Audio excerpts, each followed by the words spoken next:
Iran America యుద్ధం భయంకరమైన మలుపు తిరుగుతుంది.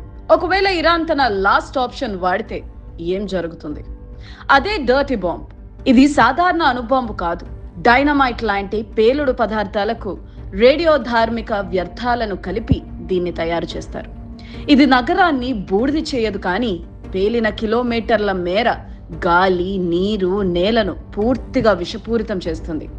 దీనివల్ల తక్షణ ప్రాణ నష్టం తక్కువే అయినా దీర్ఘకాలంలో ప్రజలు క్యాన్సర్ లాంటి ప్రాణాంతక వ్యాధుల బారిన పడతారు. ఈ బాంబు పడ్డ ప్రాంతం దశాబ్దాల పాటు నివాసయోగ్యంగా ఉండదు. అణుబాంబుకు 90% శుద్ధి చేసిన యురేనియం కావాలి, కానీ డర్టీ బాంబుకు 60% చాలు. ఇంటెలిజెన్స్ వర్గాల సమాచారం ప్రకారం ఇరాన్ దగ్గర ప్రస్తుతం 450 కిలోల 60% యురేనియం నిల్వలు ఉన్నాయి. దేశ మనుగడకు ముప్పు వస్తే ఇరాన్ దీన్ని ప్రయోగించే ఛాన్స్ ఉంది. ఒకవేళ ఇరాన్ ఈ అడుగు వేస్తే హార్మజ్ జలసంధి మూతపడి ప్రపంచవ్యాప్తంగా పెట్రోల్ ధరలు మండిపోతాయి. ఆర్థిక మాంద్యం వస్తుంది. దౌత్యపరంగా ఈ యుద్ధాన్ని ఆపకపోతే ఇది మానవ చరిత్రలో ఒక చీకటి అధ్యాయంగా మిగిలిపోతుంది.